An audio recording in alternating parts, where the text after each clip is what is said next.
Suspense Comics 3, Punch 12, Chamber of Chills 19. Some of the most sought after, expensive, coveted Precode horror comics in the world just showed up all in one package. Well, not exactly. What is up, guys? Welcome to the Paper Chase channel. My name's John. This is going to be an unboxing review of this new Kickstarter that just got to me in perfect timing. For the Frightening 15, this is from Macroverse. This was a Kickstarter done about a year ago. Went through all kinds of trouble and delays to get this thing off the ground. And we're going to talk about it. We're going to open up the box. We're going to see the quality of these books, see how well maybe they compare to Golden Age books or even these Precode horror books. But before we do, the age-old question: like, comment, subscribe. All right, so the Frightening 15, like I said, was done by Macroverse about a year ago. I was thinking in my head for the longest time that I wish somebody would do something like this. So the second I heard it, I jumped on it. I bought the base package, which is for $150. You basically get 15 issues in a box set. And it's pretty much some of the most, famous Precode horror comics in history in a 15-issue box set. Now, there are other tiers and stuff that you could do. There was one where you can get fluorescents and glow-in-the-darks and foils and all these different variants. You could even go into complete runs of the full Chamber of Chills or the full Punch comics and whatnot. But that's really for the more, kind of niche collector. I went with just the basic box set for $150. But I do think that this is something, if it goes well, could be of interest for people down the line because, if the quality of this is what they promised, then, I think not a lot of people are really going to want to sell these. First, let's get into, what happened with the delays on this. These guys came out and they made huge promises. They made a promise to deliver Precode horror facsimile editions that were unlike no other that's been created before. They were going to try to replicate a one-to-one, replica of these original copies. So they've gathered all of these older actual issues of Suspense 3. I mean, if you're not familiar with Suspense Comics 3, it's a very hard comic to get a hold of. Very, very hard comic. So can you imagine getting a book like this to do the research and do the due diligence to figure out, okay, how can we make replicas of this? So a lot of these things they had to do very carefully, and they have to outsource materials from a lot of places. So there was a lot of hangups that happened when they were doing this. This thing, I don't know exactly how overdue this thing was, but it was extremely, extremely delayed. I mean, it came to a certain point where I stopped checking my emails for the next excuse that was coming out for why it was delayed. Now, regardless, I wasn't upset that it was delayed. I was actually happy that they're putting in the work to deliver a good product. That was more important to me. I wasn't chomping at the bit to get this. I didn't need it right then and there. And, I saw on some podcasts and things like that where they were kind of really dogging them for all the delays, and they made some decisions people weren't happy with. It's like, yeah, get your money back. I was like, dude, you're crazy. If they nail this, if they can get this right, then it's going to be 100% worth it and then some. So I'm hoping when I open this box here that they did nail it. And then you guys at home, if you're somebody who's super into Golden Age comics or maybe even owns some actual copies of these, could maybe even chime in and give your 2 cents on, how accurate they are to the predecessors. So let's jump into this box, look at the quality of it. All right, here we go. So we're going to pop this puppy open. First, we're going to look at the box. Because they did hit a certain percentage of their goal, they did upgrade to a more embossed, high-quality box. So we'll take a look at that. And there that is. Look how cool that is. So they use the Suspense Comics number 3 as the box set cover. And the blood here, all this is, or how the cover's dripping down, all this is embossed. The Frightening 15 is in foil. Pretty nice box set. Okay, and then it transfers to some of the other covers on the back side. All right, let me move this out the way. Then on the side there, you've got the Punch 12. So Macroverse Authentic Editions. All right, so the box is pretty nice. I was thinking maybe it was going to be a little bit of a thicker cardstock, but I'm really not complaining about that. It's still pretty high quality. Definitely display worthy. All right, so when we pop this open, the first thing we're seeing here is they give you a Suspense Comics 3 poster. And this is pretty damn cool. Now, it is folded up. I don't know if I would actually display this or not, but yeah. Pretty awesome. And then next you've got this thing where they basically, they have an app that goes with their company or their site, and they give these little rewards and things that you scan and trophies and Easter eggs that you unlock. So right here is kind of like a market report card for the actual sales of the comics here. So you can see here it says Punch 12 Comics, and it kind of gives a brief backstory of the comic, the artist, and then it's got different sales at different grades over time.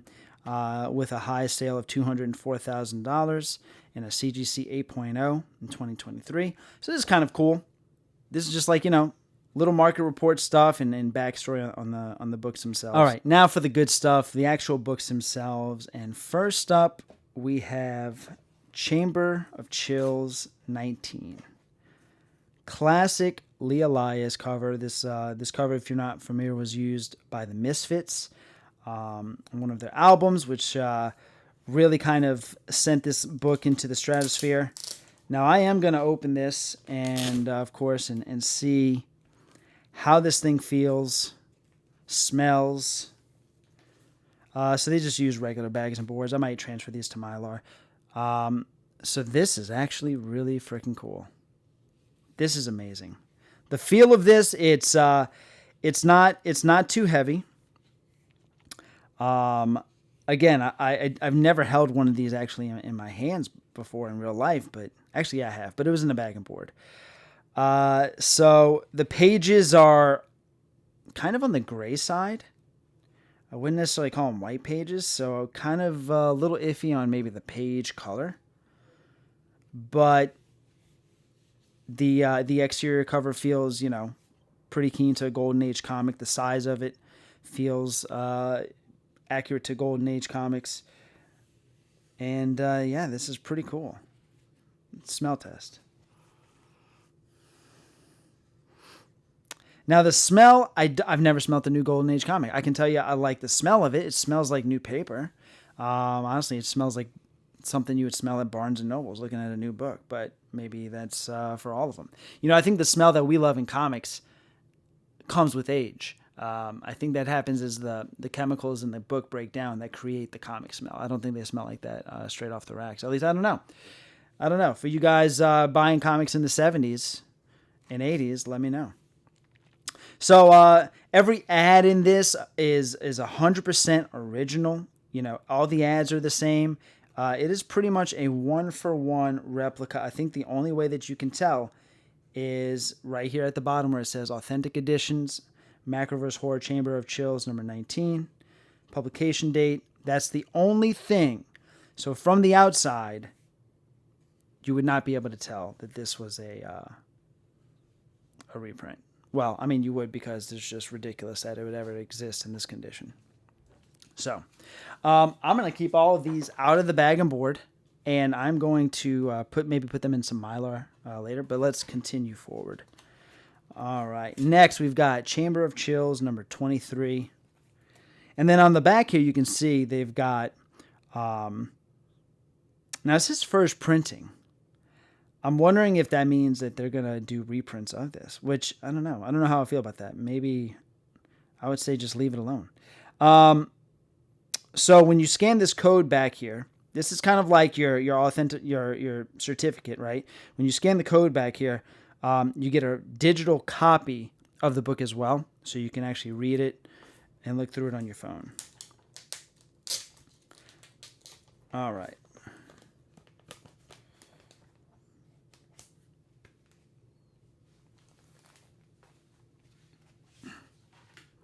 So this is Chamber of Chills 23. Page quality appears to be the same, and pretty cool.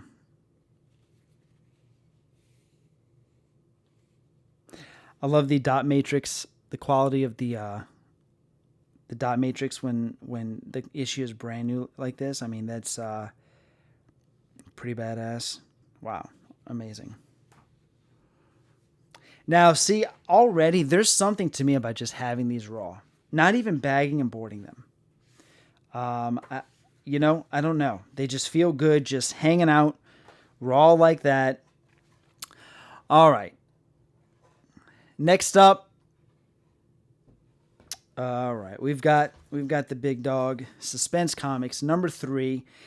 Alex Schomburg, L.B. Cole, one of the most rare, sought-after, expensive comics in history. People have talked about this to death. I've talked about it in previous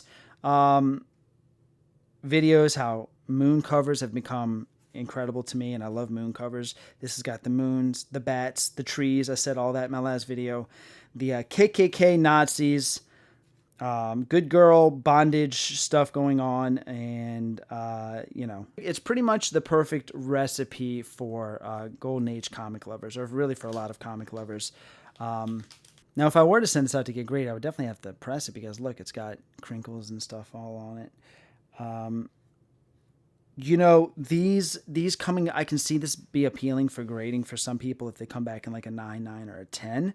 I think it'd actually be very, very cool. And God, this comic feels amazing. I mean, look at the back cover. I've never seen the back cover of this before. Boy, it's sure easy to write love letters now. How to write love letters. Well, if only he had AI. This is pretty incredible. Worthless Wiggins. This one's a little less gray than the other ones. Here's one of the stories, 83 Days on a Life Raft. Death in High Gear.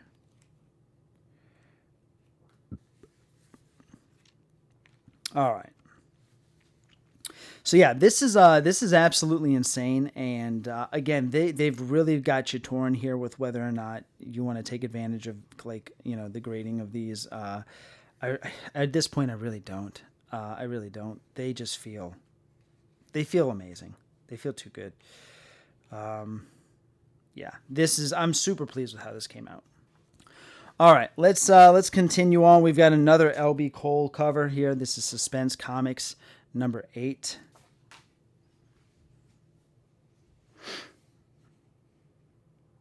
Again, the more I'm feeling this, I've never held a brand new off the press Golden Age comic before, but the more I'm feeling this, I mean, it really does feel legit. It absolutely does. The page quality is a little bit better on this. It's not as gray, more on the white side. But yeah.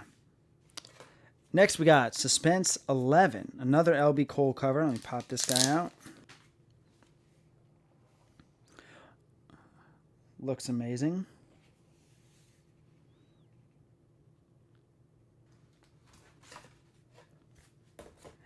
And then next you got Suspense Comics number 12, another L.B. Cole cover.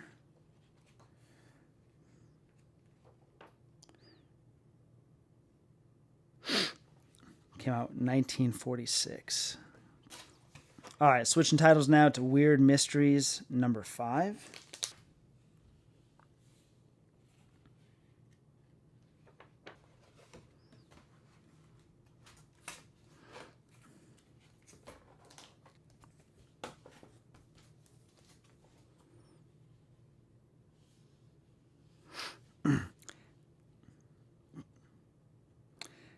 Weird Mysteries number 4 here, and yeah, a good bit of these actually have a little bit of some dings and dents and stuff on them, which all seem to be pretty pressable.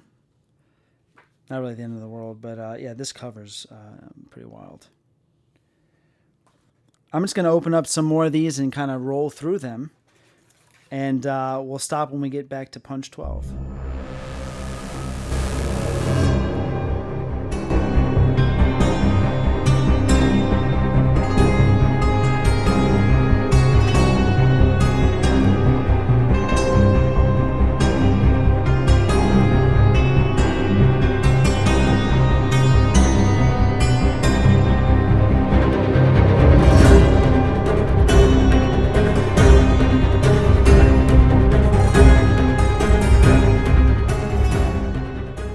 All right, this is wild. This is the best one. This one presents so insanely well in person. I mean, it's yeah, it's striking. It really, really is. Um, God, can you imagine a real Punch 12 in person? What that would have been like? Golly. So classic Gus Rica's cover, and this thing is almost as rare as the Suspense Comics 3, almost as expensive. It's again, it's up there with probably in the top 5 most expensive, rare, sought after Golden Age comics of all time. Um, this is incredible. This is incredible.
All right, there you can see. I think the quality is amazing. The feeling I got when I opened this box, there was definitely an excitement. Even though they're not the real books, there was just something very, very exciting looking at them. There was a part of me felt like they kind of were, even though, of course, I know that they're not. But I think it's beautiful. I think they nailed it. I think they did a great job. And I'm going to be looking forward to some more Kickstarters from them in the future, because now they've got a system down. Now they've kind of made a lot of their mistakes with this first box set here. Don't forget, hopefully sometime this week, either Friday or early next week, there's going to be a giant live unboxing on my channel. I'm calling it the Paper Chase Horror Palooza 2025. And it's going to be 38 books coming back from CGC that are unboxed, all horror. And I've got 13 Mark Spears Monsters in the Wolf blind bags that I'm going to open up in between book grade reveals. Going to be a very long night of horror comics and fun horror talk with friends and drinks, and it's going to be a great time. So hit the notification bell, subscribe so you don't miss that when it comes about. And that's it. See you guys in the next page.